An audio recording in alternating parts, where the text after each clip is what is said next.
guys, welcome back to the KO show with your favorite hosts, Kaz and Ollie. This is a very special edition of the KO show. We are in Miami, as you can see. Would you like to introduce our guests? With pleasure. Straight off his UFC debut win over Kevin Holland, we are joined by the one and only Mr. Michael Venom Page in the house. MVP. My guy. Congratulations. Yes, of course. Big win yesterday, as you said. The UFC debut. How are you feeling today? Very tired. Tired? Very tired. You don't have a scratch on you. Can I just say, like, it doesn't even look like you had a fight. I've seen Do you have one scratch? Nah, I'm good. I've seen you come away from sparring sessions looking worse than this. Yeah, for real. No, a few aches and pains. It's like, but yeah, he wasn't able to land anything flush. So, you know, it's all good. Full transparency, when he says he's tired, he means nothing to do with the fight and everything to do with the after party. Yes. Yeah.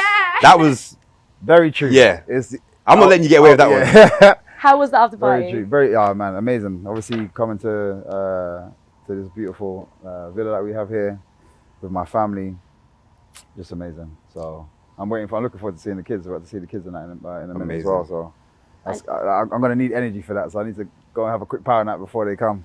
I know family means a lot to you, and even from bumping into everyone in the hotel, you got a lot of family here. Do you want to say, like, who's out here with you? Yeah. Do you have family in America as well, right? Yeah, so they all live out here in Miami. I'll say all. So I've got 3 older siblings that live over here. Your early sparring partners? Yeah, the guys that used to beat me up at the beginning. So you owe it all to them, really? Yeah. So beat them up. They beat me up. And but they moved over here and, you know, settled down, have families over here. I have a niece over here, quite a lot of nephews over here. And they all came down for the weigh-ins, but they didn't come to the fight, as in the youngers didn't come to the fight, but obviously all the adults came out, my brothers, their wives. You know, it was just amazing to see everybody. We got such a close connection, and we have such a great time together. Anytime we're together, it's just a whirlwind of fun. So, yeah, I was happy to come and see them here. That's amazing. So before we go into the fight, of course, you had to make a big first impression, your UFC debut, and I know you are a big fan of your own walkouts and you want to put everything into it. You're a performer, you're a dancer. Please talk me through about that walkout, why you chose that song, everything. To be fair, again, family's always a big part of what I do creatively. Very musical family as well, so I gave the idea over to my brother-in-law to kind of say, look, this is what I'm looking to do. To be fair, the extended version of what actually happened would have been 10 million times more epic. Yeah, you spoke about that. Yeah. So can you actually like tell the fans what you was planning to do? So it was still based on the Undertaker kind of theme, but I wanted to almost have a bit of a trick or a show for the fans. So what was going to happen is the lights was going to go dark. Obviously everyone's going to be looking at the tunnel because that's where all the fighters walk out, and then there was going to highlight a spotlight in the cage, and my figure was going to be in the cage in a hoodie, like same way I was hooded up, you couldn't see my face, it would have been in the cage, the same thing, waiting for that like entrance music. The person in the cage would have done my sign. Oh, so it would have looked like it was you. Yeah, it was going to be my brother. That makes sense. And he would have been in the cage. When he did the sign and it dropped into the track, the lights would cut and then come back on where I'm standing. So it looked like I've just disappeared from the cage and reappeared back at the entrance, and then I would have done my walk-in. So I definitely think that would have been a... And what did the UFC say? They're just like, chill, bro, chill, bro. You're doing too much right now. So they'll get used to me because I'm going to keep throwing ideas their way. And I think because even with the limited version of what I did, I think it still made a hell of a statement. It still made a massive statement. A lot of people were talking about how excited, excited they were to see an entrance. And as you say, first impressions, I want to let them know this is what I bring to the MVP show. I actually think it was the perfect balance of like making a massive statement, making a big impact, but almost like you say, not doing too much because it's still in line with what the UFC walkout is traditionally. Does that make sense? You do, and that's literally like how you do your walkouts. I know, but it's in like, you know what I'm saying? It's in like, it was still in line with the traditional walkout where it's just straight from the tunnel. There's not too much, not like the runway like we have in Bellator. This is also what I wanted to try to do. It was something that I wanted to do, an idea that didn't mean that I was going to do some crazy stuff myself. Technically, I'm not doing anything. Yeah, that's true. I'm still just standing in the same place, and it's somebody else that's actually going to be doing that bit. And it would have been very simple because that first, the Undertaker track when he goes bong, that first one, the lights would have gone down. and it would have had, because he's already sitting cage side, just to have security just walk him into the cage. Yeah. Bong, and then the next one, the lights will come on, and you see him there. So, and then once the lights go off, taking him out would have been fine as well. So I don't think it would have been too difficult. And I actually thought of it that way, so the UFC didn't have to do too much. Maybe but it was still too much for them. Maybe you can save that idea for like a title fight or something. They'll let you have it. But he's ruined the surprise. Well, the true MMA fans that have watched this interview will be like, "Oh, we already knew that." Do you know what I mean? Yeah. No, so it'll have ruined it. I don't know. He's gonna have to think of an even better one then. Yeah, exactly. No, but like I said, I'm always gonna keep pushing my boundaries. You always have loads of ideas. Yeah, anyway. I'm gonna keep pushing. Like I said, creative mind myself, but also surrounded by a lot of creative people. Family, massive part of the creativity and ideas that kind of bounce around. And it's still a successful walkout. It was a really successful, and I like that it's not just about the fight for you, it's just so much more. And now all these UFC fans that don't even know about you can see that. So it's amazing. 100%. Yeah, I think it made a big impact. I think it was perfect. And it was still uniquely you and still like very in line with what we're used to seeing from you. So yeah, I loved it, man. And I was there just vibing. There's a fire track. There's a fire track. So we wanted to get a little remix of the Undertaker, and my brother-in-law just smashed it, bro. Absolutely smashed it. That's so sick. I want to get into the fight, obviously. You said in the post-fight press conference briefly that you didn't feel 100% yourself, your body felt a little bit off. Can you just expand on that a little bit more and then explain what you think that might be down to? Yeah, you know what? I feel I'm very harsh on myself, especially immediately afterwards. Normally I get a little bit of time to, usually go to the change room for a second, a little bit of a wind down. I can kind of get that thought process out of my system because I'm usually saying it to my coaches. Then I'll get called to do press. This time I got dragged straight to press. So I'm still in that phase of being critical of myself.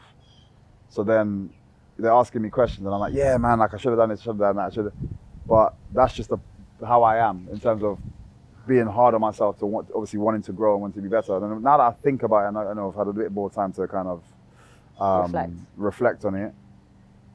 Funny, most people didn't expect me to even win that fight. That's very most true. People, not only did I win the fight, I made him look like it was almost like a reverse role. It looked like I was the seasoned guy in the UFC and he's the newcomer.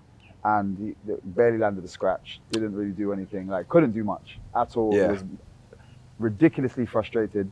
You didn't see the showman Kevin Holland that we'd normally see in terms of the talk.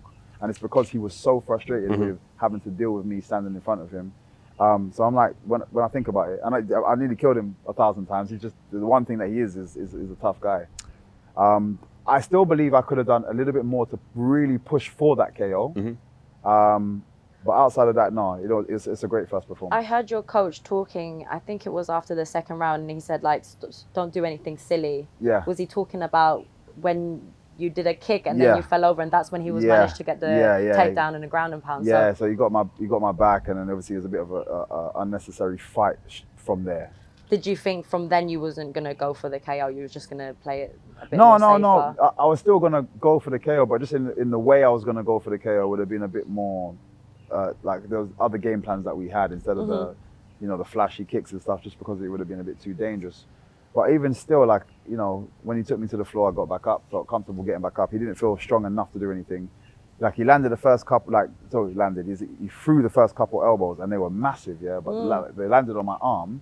But even then I was like, that wasn't nothing. Nothing. On my arm, normally you'd feel it even today, didn't feel like nothing. I was like, is that it? Did you feel the not pressure? In a disrespectful way, but I was expecting him to just have a crazy kind of top game and So when I was there, I was thinking, it's going to be a bit of a headache trying to get back up. Got back up, felt good. So you didn't feel under pressure after being on the floor, nearly being submitted? That's the thing. He had his arm around me, but I was even in the. So I'm a very hard person to choke with regards to submissions in that area. I've always, anybody in the gym will tell you, trying to get me in that area, for some reason I've got a weird small head tolerance. Small head, weird tolerance for choke. So I'm able to get this. It wasn't nowhere near on. It was nowhere near on. It looked I think from the arena, everyone it was actually nowhere near. It was a big moment for him. Obviously, I'm kind of on my side at the time. So unless he was actually right behind my neck, nothing was going to happen. I want to talk about, we spoke about this a little bit off camera, and obviously I was there when we first bumped into him in the lobby, and that was your first time actually meeting him face to face. Yeah. You said that having bumped into him a couple of times, he felt like he wasn't being his normal self that you're used to seeing. Do Do you think you kind of had got into his head a little bit early on, and did that kind of play into the fight a little bit as well? I think he's got a lot of mutual respect. He's a fan. I'm a fan of him, so and he's a fan of me. But him being a fan of me also, and having that respect, means that he realizes how dangerous I actually am, and how, you know, complicated that is. And he's had a brief experience of that with Wonderboy Thompson. So, you know, him kind of coming up to me initially, the initial interaction was fine, you know, because he's either, for me, he's either all in, he's either, you know, really nice, or he's on smoke. The amount of times we've seen videos of him in a hotel lobby arguing or almost getting into a fisticuffs with somebody before fights. But you're not on smoke though, I think, so maybe that brought that yeah, no, level down. I don't know. Obviously, we literally just in the same line, we just walked with each other and it just love. Like, it just, Yeah, expanding on that, they say imitation is one of the biggest forms of flattery. I've noticed that even walking out to the weigh-ins, he kind of imitated some of your, you know, you threw something into the crowd, he threw something into the crowd, you put your hand up, he kind of met you there. I like that. What do you make of that? I did like that. And again, do you think that kind of plays into that? He's almost giving you too much respect, and that might have played into the fight. Yeah, I think that's a for me anyway. This is how I saw it. That there was nerves there, and as you say, imitation the biggest form of flattery. Even when I threw my hat into the crowd, he threw his shoes to the same person. Yeah, it's like a random move. Like, what can I throw? Yeah. My shoe. It's like, I'm not wearing a hat. So. It was a random move, but it kind of, like I said, it really, and then everything else that led after that, it felt like he was being he was in a nervous state, which is not normally like him. Yeah. Which said a lot to me. It's like, okay, cool. Well, the second I get out in that cage, if I stick it on him straight away, that reality is gonna just warp his whole. He's gonna be like, man, yeah, that everything that I was thinking of, or was conscious of, or worried about, is real. And this is what we were saying off camera. It's like the fact that he's obviously so clocked in on what you're doing. If that plays into the fight, and he's more worried about what you're doing as opposed to what he's doing, it's your fight. Yeah, and he's kind of got to play into it almost. Yeah, definitely. You mentioned obviously he fought Wonderboy before. Do you think there was an element of like PTSD almost in the cage? In the styles, yeah, it could be. Yeah, we said it on the first episode that you're literally like the black version. Yeah. But you said that, not me. Without being racist, Nah, you said that. Yeah, do you think? No, I think he understands the difference. I think he understands as much as he's had an experience of it, and it is annoying for him. And he actually spoke about how frustrating it is afterwards. He's like, how frustrating it is for him to fight people like myself. So obviously he's referring to you know, Wonderboy Thompson not being able to kind of close that gap. But I also think he did have like he's obviously had to watch videos and stuff, and it potentially would have brought back but I feel like he's like, this guy's a little bit more tricky. So Stephen Wonderboy's got that same style, but he won't try to do too much outside the box by way of like anything crazy. It's still a taste of my style, and it's, you know, he just knows I'm gonna add the crazy element, as well as the mockery, as well as there's other added elements that you don't want to happen. This is why as soon as I hit him that first time, and I literally saw his eyes open, and he kind of like stood, like his eyes open and kind of stood back, and then I started mocking him straight away, because again, that brings you, it hurts your reality. It's like, I can't believe this is happening to me. And it's like a double whammy effect. It's a double whammy effect, and it makes you question and second guess everything else you want to do thereafter. So it's all mind games, literally. 100%. And on that, obviously, in the first interview we had with you, I asked you, are we still going to see the same showboat, and we become accustomed to you from Bellator? I think we got our answer. Yeah. I was so happy, because obviously, like, I was nervous for you, and I know you said like you wasn't nervous going in, but of course it is your UFC debut, so it means a lot. There was a lot riding on it, but for you to keep that same MVP style, and it was even almost like so clever of him to try and do that, but it didn't work for him almost, because he was trying to imitate you, saying like, oh, what did he say, like, you're running away, and then that, but he was losing the whole fight, so it looked like that seemed more like desperation rather than like a dominant. Exactly. Yeah, definitely. Exactly. Obviously, he's never been knocked out before, so that was always going to be a bit of a tall order to get that kind of finish. That being said, I know you've already spoken a little bit how you're frustrated with your performance. How disappointed were you not to get the finish? And on top of that, are you a little bit concerned that leaves a little bit of a question mark on how well you fare against UFC caliber fighters? Yeah, I don't. I never worry about other people's thoughts on the matter. I know that I can finish people and finish people in exceptional fashion. he's known for being that tough guy. He is a tough guy. You can see, because I hit him with some elbows, and I was like, bro, how are you still alive? I Like, saw the elbows that you were practicing in the changing room, and there's the spinning back like Yeah, up one. yeah. And you actually it's one of my fought favorite with him moves as well. twice. So it's really interesting to see like fighters doing that in the changing room and executing the fight. So I bet your coach was happy that. No, he was 100%. listening Like, to him. but that's the thing. We drill these things over and over again. As much as some of these things can come across fancy, it's not. I'm not just randomly throwing them.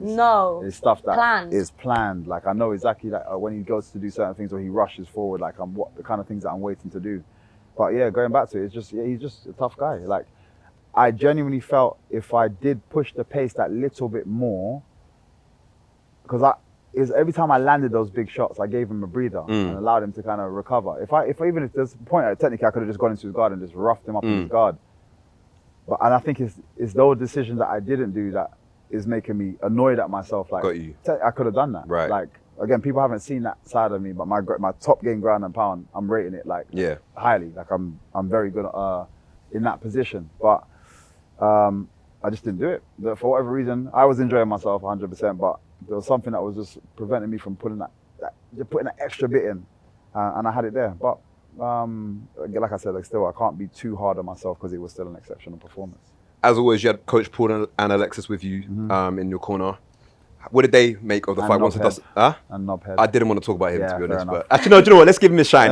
What was cool, and you probably haven't, I don't know if you know this yet, during the commentary, they shouted out Norbert Nevenyu Jr. Oh, sick, and they was like, yeah, he's a great wrestler, da-da-da-da. Daniel Cormier said that. I'm so annoyed. They ran through all the wrestlers. Okay, I'm going to hold on one second. He said his full name. I was like, whoa. See, I'm so annoyed, right? Because we both know Norbert, He is not going to shut up about that for months. Oh yeah, 100%. Like, he's going to make that his ringtone.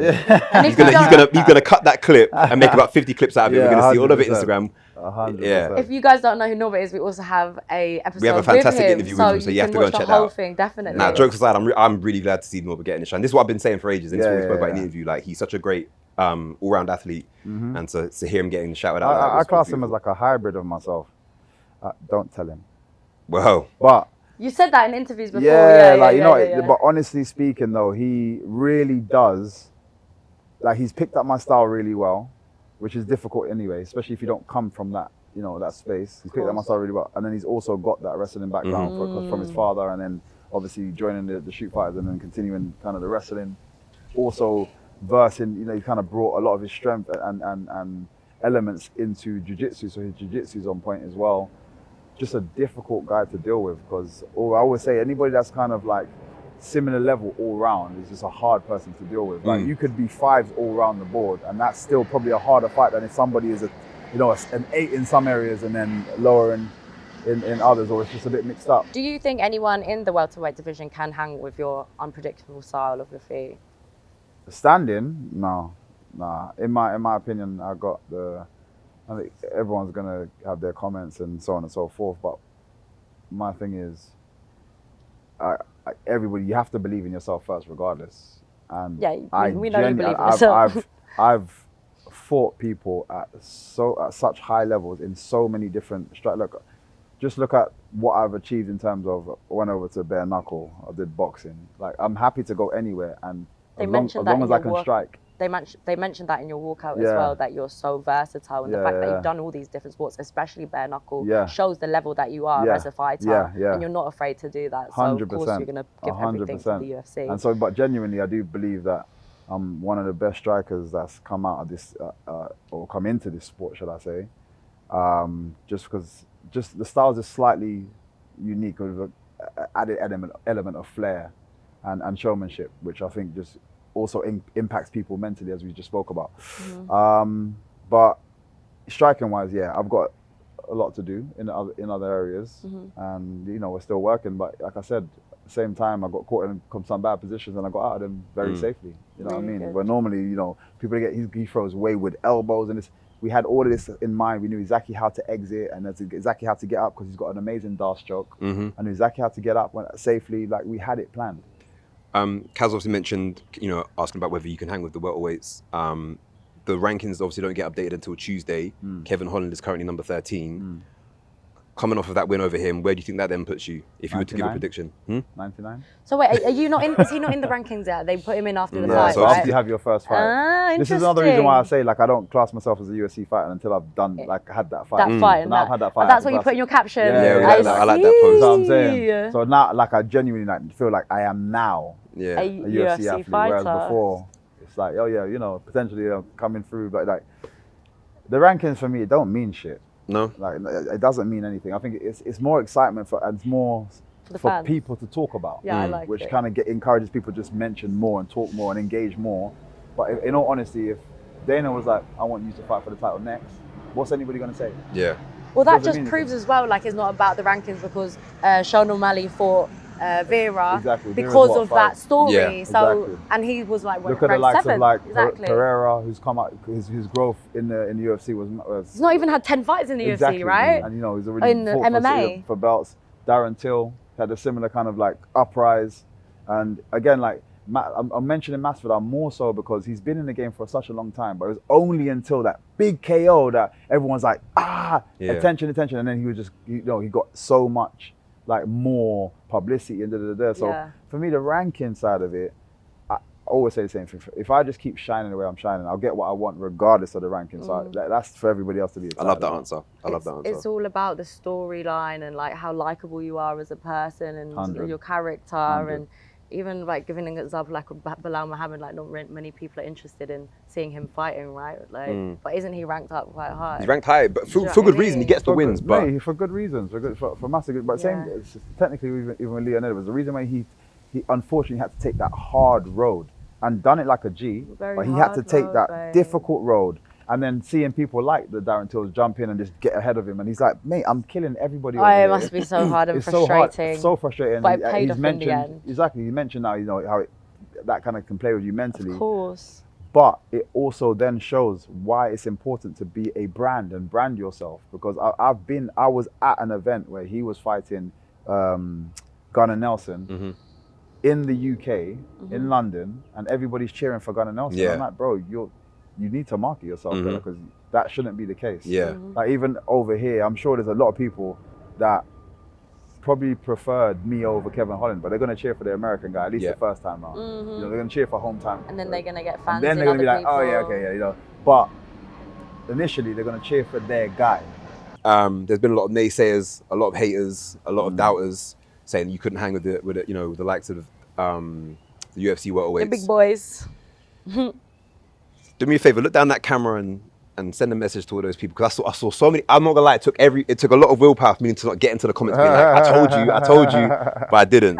Send a message to the haters. No, I didn't. I'm gonna give Michael the opportunity to say, In all honesty, I've already sent that message, and like I said, people are so stunned. They're like, "How have you done that to Kevin Holland?" Kevin Holland's that known G. Bro, I've been telling you guys I'm that guy for a long time. Yeah. I've been telling you, but I just haven't done it inside the UFC cage. And like I said, a lot of these guys know. I've cross-sparred with a lot of people. They know. You know what I mean? When I got there was a lot of UFC veterans that are like, oh man, I've been watching you for years. I'm so excited that you're over here.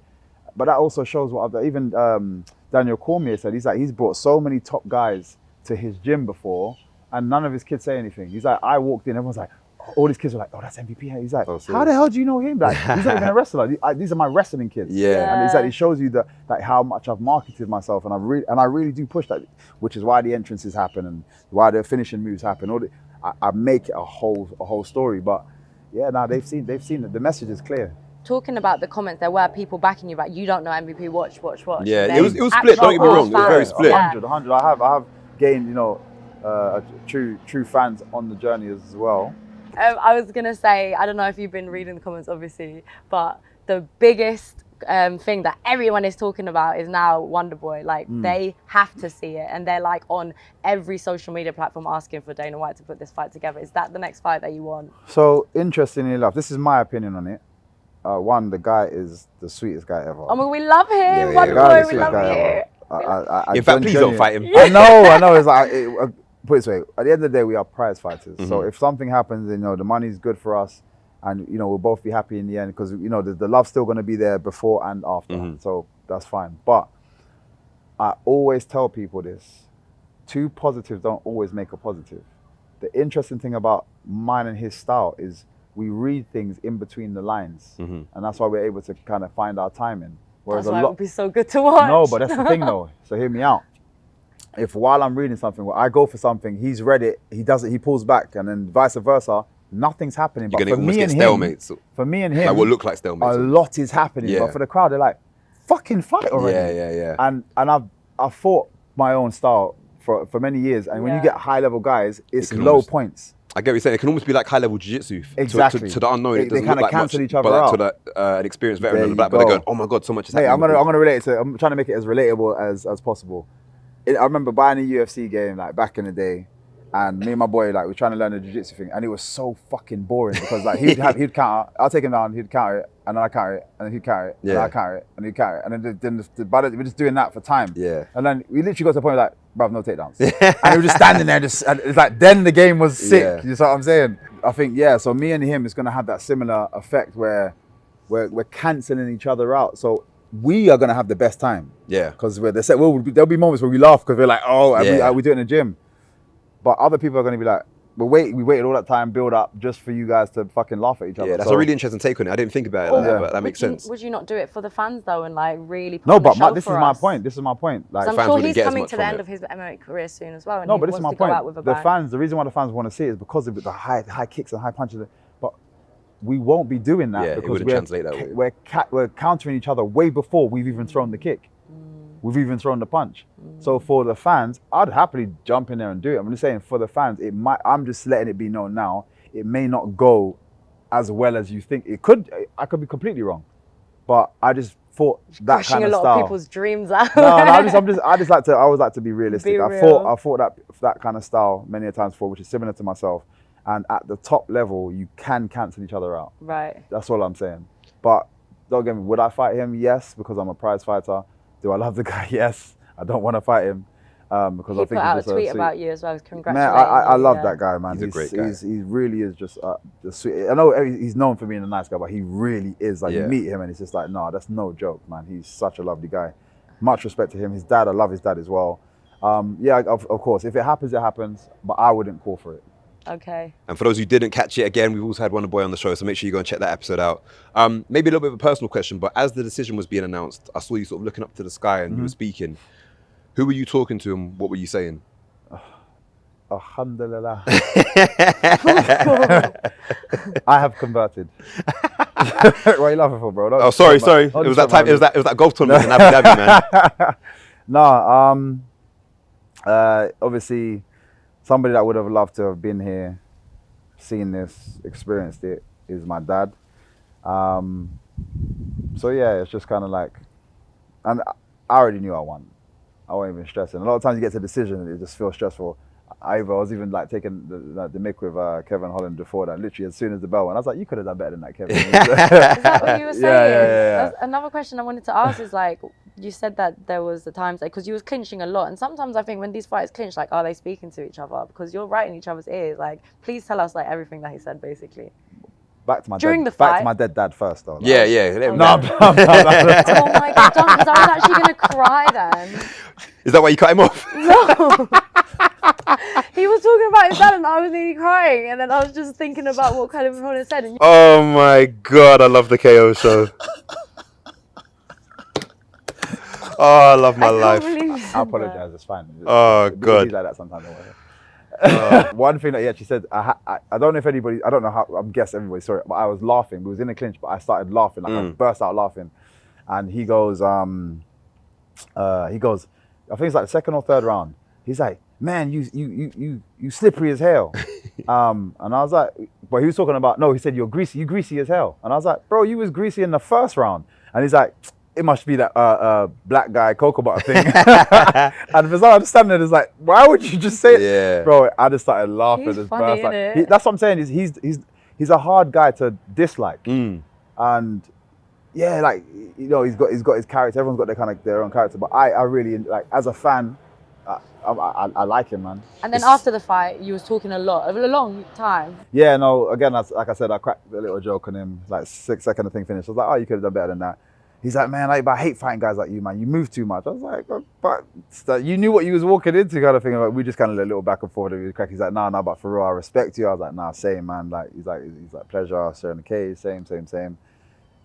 Just respect. Like I said, as much as I'm known for being that kind of disrespectful fighter, it's all in the cage for me. You know what I mean? It only extends to the cage if I find you're being disrespectful to me personally. Like if I genuinely like, I don't like this guy, and it's happened once, twice, 3 times. Yeah, I didn't know. Yeah, it's happened a few times where I actually genuinely like, actually just don't like this guy. But for the most part, I spent my years doing kickboxing, traveling around the world, but traveling with the people that I end up fighting with as well. And I'm seeing you every single week. One week you beat me up, next week you beat me up, but we party together afterwards and we go out and we eat dinner together with this. I created such a bond with these people, and it's okay. I was okay to punch them in the face. Yeah, so it's almost very easy for you to separate. It's so easy for me to separate the two. Yeah. Me personally, some people need to be in that. I need to dislike. I actually feel like I dislike you in order to do the fight. Yeah. I just don't need to do that. Amazing. But if some people do, that's why they don't like the kind of niceness, and that's fine. If I sense that, then I'll just keep my distance. But if you overstep your boundary, it changes. I found it interesting that he only seemed to talk to you in the clinch as opposed to out in the open when it was the striking game. Do you think that was a coincidence, or do you think it's because he was talking when he was most comfortable? When he was in that kind of striking range, he was almost too uncomfortable to have that typical big mouth talk? He only had the opportunity to talk at that point. And it's funny because I actually wanted to say this before one of the press conferences, that he most likely won't talk as much. It's very hard when you're trying to figure out something that if you're in a war, it's easy to talk because it's just like, this is a 50-50 game. Anything can happen. I'm not struggling to land a shot. No. I'm not struggling to figure out, how do I even win this fight? When that conversation in your head is going on, I can't talk to you at the same time. But if I'm just boom, boom, yeah, come on, guys. It's easy to talk in those moments. But I knew, that's what I'm saying. That's why in the clinch, it's like, he'll say his comments there, and that's more his space now. That's more his space. And as I said, even when I was, the only thing he could say outside of that is after I hit him, man, you fast. He's like, thanks for the fucking compliment. What do I say? What do I say? Say something. That's hilarious. So that's the only thing. But I kind of knew I'd have that effect. If I executed my game properly, I'd have that effect on him. Amazing. It's so cool to just like everyone was predicting what was going to happen, but no one really knew, and then it just all folded out like that. But one fighter in your division who is actually the champion, he's been brushing you off almost in questions when people say, what do you think about MVP coming? And obviously you've been talking a lot about going for that title fight and how big it would be for the UK, which would be massive. What do you think he thought watching that fight? Oh, I'm not sure. I think he already knows. We sparred together before. Have you? Yeah, we sparred together before. A couple times? To be fair, only the one time. But it's not, I've even sparred Fabian before. We've gone down to Birmingham and sparred some of the other guys. They know what I'm about. It's not it's not unexpected for him. And I have a feel of him. Obviously, we all improve. So I have a feel of what he feels like. He has a feel of what I feel like. So he's not, I don't think he would have ever seen that and expected otherwise. Right. He would have been unless he heavily rated Kevin, he probably would have been yeah, that's probably what that would have happened. But almost, do you think he's anticipating now your career trajectory? UFC? Yeah. So yes, and this is I think he's almost wanting to not bring it to life. This is why he kind of brushes it to one side. So it's better to, instead of just acknowledge it and be like, yeah, I'll fight anybody, anytime, anywhere, and just it creates interest. Yeah, it's like let me just hope somebody else deals with that guy. Because, like I said, he understands, and I could have a conversation with him. He knows I'm a difficult person to deal with, and I don't mean it based on the spar that we had. I just he knows the style is complicated. But he's just he's a boss in his own right, though. Yeah. Okay. It's getting busy now. Sorry. Let me finish this. Yeah. Yeah, but I say he's is it good to go? He's a boss in his own right, and he does it a completely different way, a bit more formal, a bit more basic. He's less trickery, but always finds a way to win, which is a skill in itself. So it's just an interesting story, interesting fight, and like I said, inspirational to many like up and coming UK guys. 100%. How many fights do you think you have before a title fight? Like, you probably know better than me. Like, how many? We don't know because, like I say, people often get fast tracked. Some Exactly. people seem to have Wow. a 10 fight slog and still don't get off the If title. there's hype around you, which is why I say it's important to brand yourself Okay. and market yourself. If there's a hype around you, then it's a thing. Michael China came in and had one fight. There was hype around him. The hype was, can a Bellator guy, you know, he's won the belt before, but is Bellator, is it? And mine's a similar story, but also I've had the thing way before I even got into Bellator, and people are like, can he do that in the UFC? So it's just like double whammy. So as well as just being able to market myself and so on and so forth. So I don't think it's going to take too long, but it's not my decision.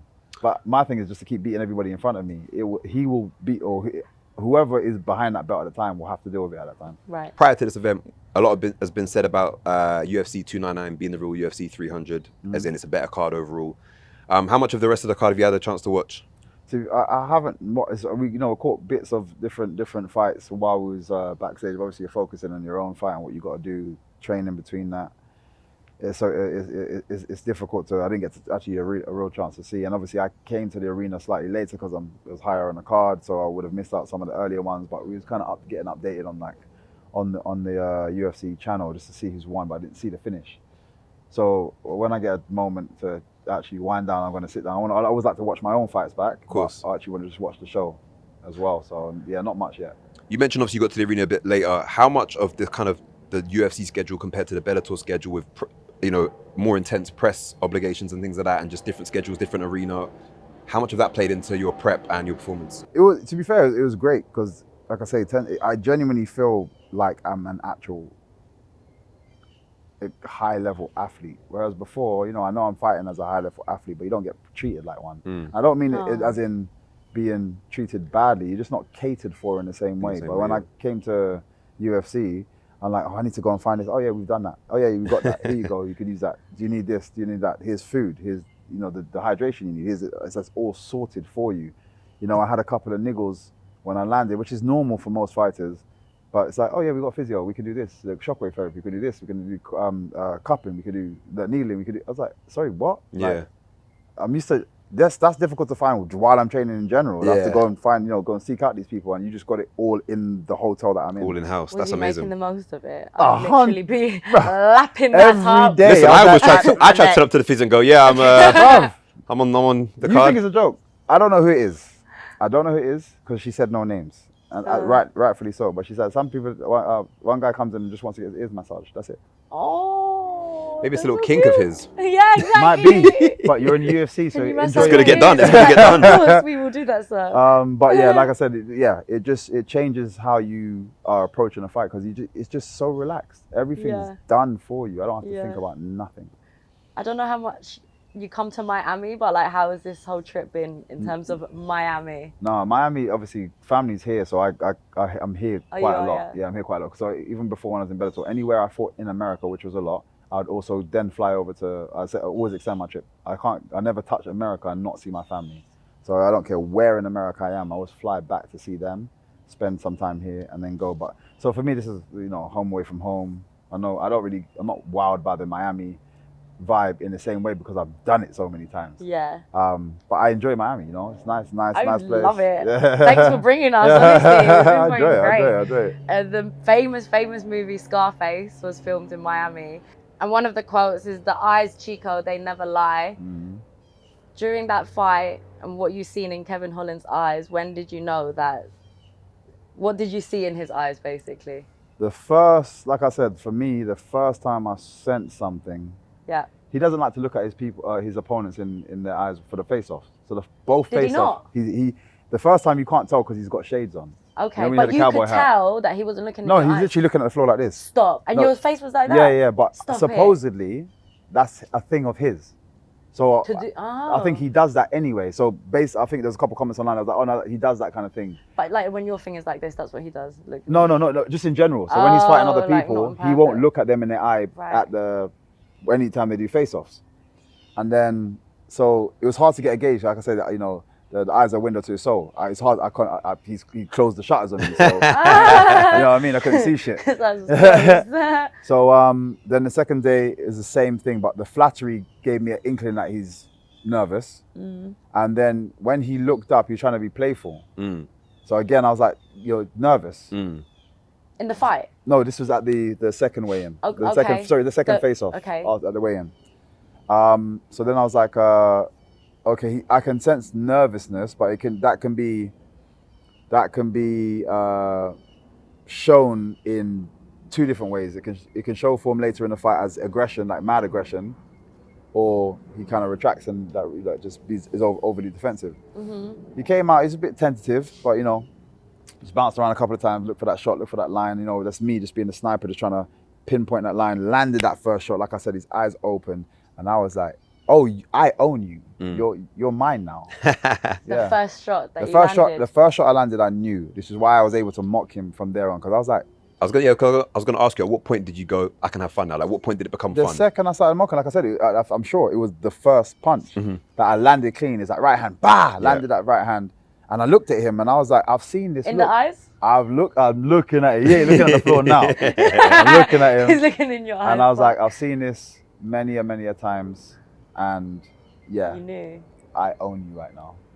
You're my bitch. Kind of a two-part question. I didn't say that, but Obviously, it's been a very, very intense build-up. It's been a very intense week with all the media obligations and just getting ready for things. In those kind of moments, it's quite hard to take stock of what's going on around you. Now that the dust has finally settled, is there anything you're able to look back and reflect on that you weren't kind of noticing before and kind of immerse yourself in it? How much you appreciate us as friends? Yeah.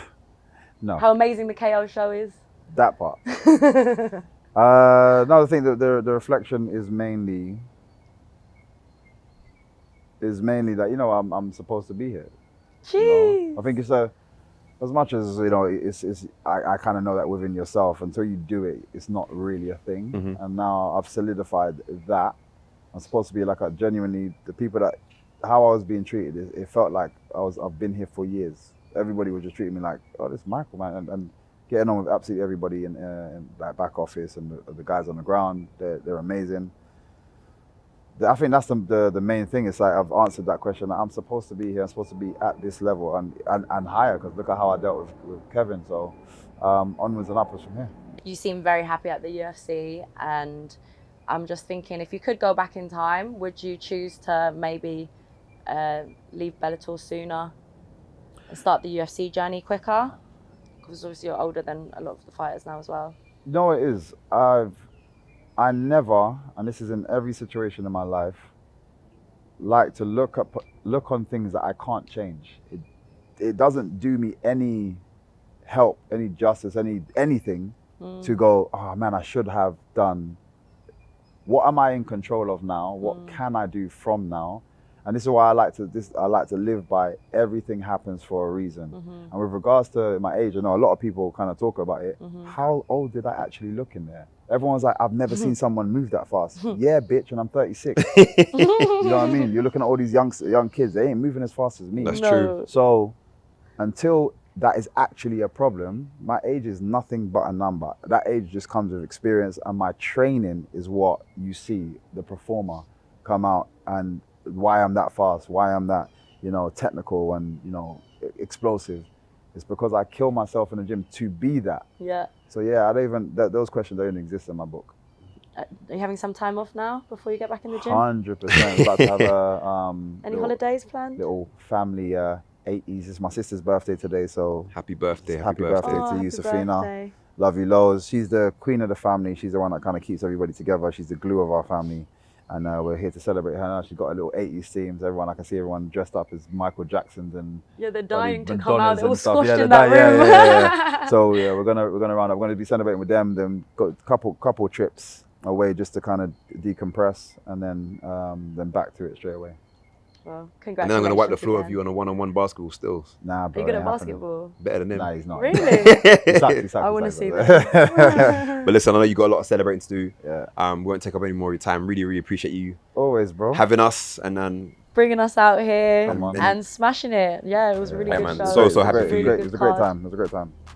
Great time, respect. Can't wait to see what's next. But yeah, man. man. For now, We'll be looking forward to there. more. I'm just Looking enjoying forward the to watch, more. man. We'll be there. We'll. Again, so happy for you, man. Congrats Thank again, you, bro. Thank Love. you, thank you.